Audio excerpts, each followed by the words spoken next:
నమస్తే welcome to our channel నేను మిషాల్ని BRS నేత మాజీ మంత్రి కేటీఆర్ ఇటు తెలంగాణ సీఎం రేవంత్ రెడ్డి గారిని ఇటు ఆంధ్రప్రదేశ్ సీఎం చంద్రబాబు నాయుడు గారి మీద ఘాటు వ్యాఖ్యలు చేశారు. అసలు ఎందుకు చేశారు, దాని వెనక ఏం జరుగుతుంది, ఎందుకు చేయాల్సి వచ్చింది కేటీఆర్, దీని మీద పూర్తిగా విశ్లేషించడానికి మనతో పాటు స్టూడియోలో ఉన్నారు అనలిస్ట్ అశోక్ కుమార్ గారు ఉన్నారు. వారిని కొన్ని విషయాలు మనం తెలుసుకుందాం. అశోక్ గారు నమస్కారం. నమస్తే. కేటీఆర్ గారు హాట్ వ్యాఖ్యలు చేశారు. ఆ వీడియో మీకు వినిపిస్తా, దీని మీద మీ స్పందన చెప్పండి. 100 జన్మలెత్తినా రేవంత్ రెడ్డి అనే చిల్లరగానికి కేసీఆర్ గొప్పతనం అర్థం కాదు. రేవంత్ రెడ్డి గురువు, ఆయన జేజమ్మతోనే కొట్లాడినోడు కేసీఆర్. ఆ జేజమ్మని ఇక్కడ నుంచి తరిమేసినోడే కేసీఆర్. కాబట్టి రేవంత్ రెడ్డి అనే చిల్లరగాడు ఏం మాట్లాడినా, ఆయన చిల్లర ప్రభుత్వం ఏం చేసినా కేసీఆర్ ఇంటికి కూడా పీకలేరు. ఆయన మాజీ మంత్రిగా ఉండి కేటీఆర్ ఇటువంటి నీచమైన వ్యాఖ్యలు చేయడం, ముందు ఆయన చేసినటువంటి వ్యాఖ్యలను ప్రతి కాంగ్రెస్ నేత ఖండించాలా, జనరల్ పబ్లిక్ అనేది తర్వాత విషయం. ఆ కాంగ్రెస్లో తెలంగాణలో కాంగ్రెస్ వాళ్ళు అంత యాక్టివ్గా ఉన్నారో చురుగ్గా ఉన్నారో ఏం మాకైతే అర్థం కావట్లా. సరే, ఇక్కడ ముఖ్యంగా రేవంత్ రెడ్డి గారిని తెలంగాణ రాజకీయాల వరకు అంటే ఎవరు అంతగా పట్టించుకోరేమో. తెలంగాణ వాళ్ళు పట్టించుకుంటే పట్టించుకోవచ్చు కాక, కానీ ఆంధ్రప్రదేశ్ వరకు తీసుకొచ్చి సారికి బాబు గారి పేరు ఎత్తడం అనేది నీచమైన సంస్కృతి. వాస్తవంగా చెప్పాలంటే నీచమైన రాజకీయం కూడా కాదు, నీచమైన సంస్కృతి. అసలు చంద్రబాబు గారి పేరు ఇవాళ మళ్ళీ ఎందుకు తీసుకురావాల్సి వచ్చింది? గతంలో చూసాం, బాబు గారు గెలిచిన తర్వాత అనేక వేదికలపైన కేటీఆర్ ఛాన్స్ దొరికినప్పుడల్లా బాబు గారితో కనెక్షన్ పెంచుకోవడానికి ప్రయత్నం చేశాడు. అదేవిధంగా బాబు గారు హైదరాబాద్ డెవలప్మెంట్లో ముఖ్య పాత్ర పోషించారు బాబు గారు. అది కేటీఆర్ గారు అనేక వేదికలపైన ఒప్పుకున్నాడు. ఇటు విషయానికి వస్తే చంద్రబాబు గారు పూర్తి స్థాయిలో ఆంధ్రప్రదేశ్ రాజకీయం పైన కాన్సన్ట్రేట్ చేస్తున్నాడు. ఆ రాజకీయం కంటే ముందు అక్కడ డెవలప్మెంట్ పైన ఫోకస్ చేస్తున్నాడు. ఇవాళ తల్లికి వందనం అంట, ఇంకొక 20వ తారీఖున రైతుల అకౌంట్లో రైతు భరోసారో లేకుండా ఉంటే అన్నదాత సుఖీభావం అంటారో, రైతులకైతే మేలు చేసే కార్యక్రమం ఏంటో అక్కడ జరుగుతుంది. ఇట్లా కేవలం డెవలప్మెంట్ పైన ఫోకస్ చేస్తున్నాడు.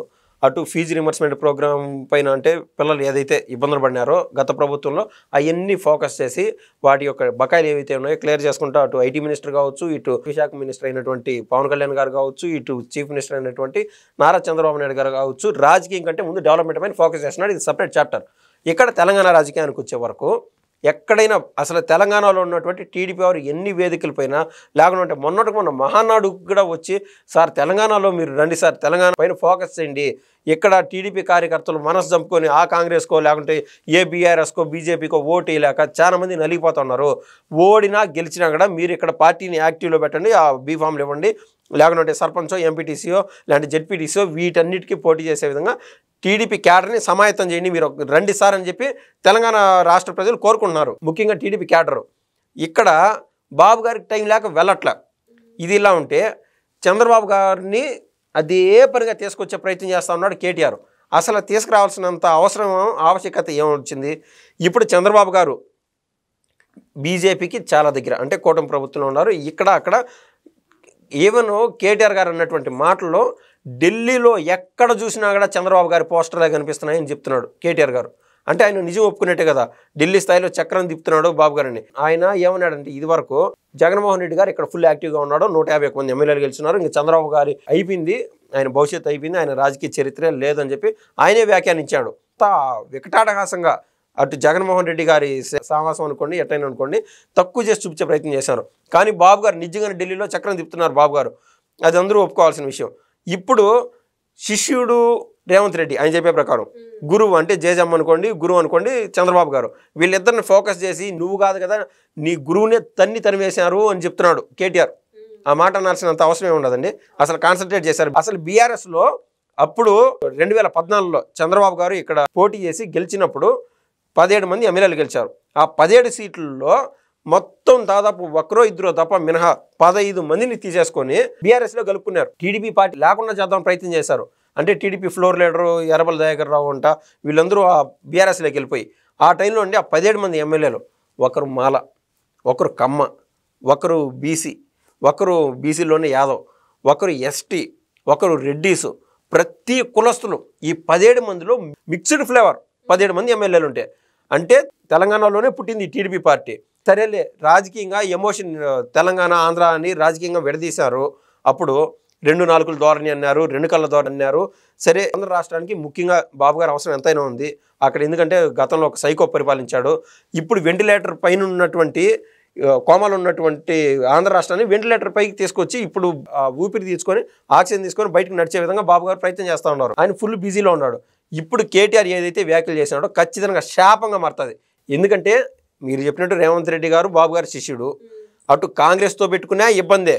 అది పక్కన పెడితే మీరు ఇదే కన్నా కోరుకుంటే బీజేపీకి సింగల్గా పోటీ చేసినప్పుడే బీజేపీకి టీడీపీతో కలిసి పోటీ చేయని, జనసేనతో కలిసి పోటీ చేయని, ఎట్లా పోటీ చేసాం కూడా కాంగ్రెస్ ప్లస్ టీడీపీ ఫ్లేవర్ ఇక్కడ వర్కౌట్ అవ్వాలి. గతంలో టీడీపీ కాంగ్రెస్ కలిసి చేసినప్పుడు జనాలు స్వీకరించాల. ఇప్పుడు అదే కన్నా జరిగితే బీజేపీ జనసేన టీడీపీ ఈ ఊహాగనాలు ఎట్లున్నాయి సార్ అని చెప్పి ఏబిఎన్కి సంబంధించిన అతను వెంకటకృష్ణ గారు బాబు గారిని అడిగితే అవన్నీ బయటికి చెప్పేటి కాదు, జరగాల్సిన టైంలో అన్నీ జరుగుతాయన్నారు కదా. నా అంచనా ప్రకారం ఇదే కన్నా జరిగితే బీజేపీ జనసేన అదేవిధంగా టీడీపీ కన్నా కలిసి తెలంగాణలో కన్నా పోటీ చేస్తే ఈసారి ఏర్పడే ప్రభుత్వం బీజేపీ అండ్ ఈ కూటమికి సంబంధించి బీజేపీ టీడీపీ జనసేన ఖచ్చితంగా ఫామ్ చేస్తుంది. అప్పుడు గతంలో చూసాం టీఆర్ఎస్ అది రూపాంతరం చెంది బీఆర్ఎస్గా మారినప్పటి నుంచి ఇప్పటి వరకు ఎంపీ సీట్లు లేకుండా ఏ ఒక్కసారి లేదు. ఫస్ట్ టైం 0 సీట్స్తో కొనసాగుతూ ఉన్నది ఈ బీఆర్ఎస్కి సంబంధించి, కేసీఆర్ కేటీఆర్కి సంబంధించి. అదీగాక ఇప్పుడు బీఆర్ఎస్ ఎంత ఇబ్బందులో ఉన్నదంటే 38-39 సీట్లు ఎమ్మెల్యే సీట్లు గెలిచినట్టున్నది. 119 ఎమ్మెల్యే సీట్లు తెలంగాణలో. ఈ 38 సీట్లో దాదాపు 10 మంది ఎమ్మెల్యేలు ఇతర పార్టీలోకి వెళ్ళిపోయినారు. అంటే కేవలం 28 సీట్లు. దాని తర్వాత జరిగినటువంటి ఎంపీ ఎలక్షన్స్ ఇందాక చెప్పినట్టు 0తో ఆగినారు.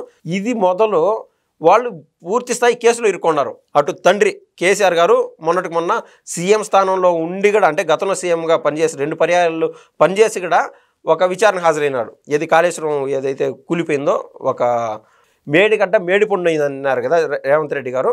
ఇదే కేటీఆర్కి చెప్తున్నాను. కూలిపోయిన దాని విషయం పైన కాళేశ్వరం కమిటీ ముందు హాజరవ్వాల్సి వచ్చింది. అదొక బ్యాక్లాగ్.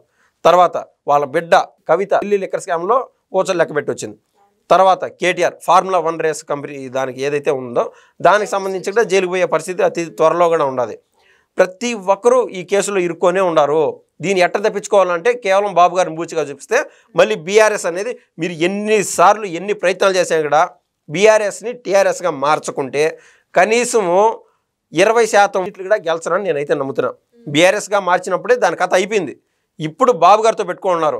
ఒకటి గరికపాటి గారు చెప్పినటువంటి ఒకటి ఉంటుందండి, ఒక స్టోరీ లైన్ లాగా. ఎట్లంటే ఒకడు అయిపోయినాడు అనుకుంటారు, బక్కజిక్కిపోయినాడు, వాడికి ఆలోచన చితికిపోయింది అంటారు, 1 సంవత్సరం కనుమరిగిపోయింటాడు. కానీ ఆ 1 సంవత్సరం అతను ఎక్కడున్నాడు అని చూస్తే ఆ 1 సంవత్సరం పాటు ఆయన చేసింది ఏంటంటే బలిష్టంగా ఎక్సర్సైజులు చేయడము, బాగా అన్నం తినడము, ఆలోచన పరిధి పెంచుకోవడం, ప్రశాంతంగా ఉండడం. ఈ 1 సంవత్సరం పూర్తి స్థాయిలో స్ట్రెంగ్తన్ అయ్యి మళ్ళీ వెనక్కు తిరుక్కొని వచ్చి గతంలో పడినటువంటి బాధలు ఆ దెబ్బలు అన్నీ బేరీ చేసుకొని తిరిగి కొట్టే దెబ్బ ఎవరు కూడా తట్టుకోలేరు. అది బాబు గారు చూశారు. ఒక సైకో పరిపాలనలో బాబు గారు కేవలం 23 సీట్లకు పరిమితం అయ్యి దాంట్లో కూడా 3-4 ఎమ్మెల్యేలు ఇతర పార్టీలు పోయి అంత ఎప్పుడు చూడనంత గ్యాప్ అప్ బాబు గారు జీవితంలో చూశారు. అంత సంక్షోభాన్ని చూశారు. అది తట్టుకొని వచ్చినటువంటి బాబు గారు ఇటువంటి పిల్లకాకులు అంటారు కదా, కేటీఆర్ ఇటువంటి వారు మాట్లాడే మాటలు పట్టించుకోరు కాదు, పూర్తి స్థాయిలో పట్టించుకుంటారు. బాబు గారు మనది 100% మెథడ్ ఉంటే బాబు గారిది 1000% మెథడ్ ఉంటుంది. తెలంగాణ పైన కానీ బాబు గారు కానీ ఫోకస్ చేస్తే కుటుంబం మొత్తం ఎట్టబోతుందో, రాజకీయంగా ఏ మూలకపోతుందో అది ఎవరికి అర్థం కానటువంటి విషయం. అండ్ కేటీఆర్ వ్యాఖ్యలు చేస్తున్నారు అన్న విమర్శలు వస్తున్నాయి. మరి ఏం అదే దాంట్లో కీలకంగా ఆయన, ఎందుకంటే మనం అన్ని మాట్లాడకూడదు, ఆ వయసు సరిపోదు, ఆ పరిధి బాగోదని మాట్లాడాల. నా వెంట్రుకు కూడా పీకలేరు అంటే కేసీఆర్ వెంట్రుకు కూడా పీకలేరు అని చెప్తున్నాడు కదా. జగన్మోహన్ రెడ్డి గారు ఎదురుగా పిల్లల్ని పెట్టుకొని అదే మాట మాట్లాడాడు. మనకు అందరికీ గుర్తు, వెంట్రుకు కూడా పీకలేరని చెప్పి. సేమ్ యాజ్ ఇట్ ఈస్ దొందే. ఏమవుతుందో త్వరలో చూద్దాం. Thank you. ధన్యవాదాలు.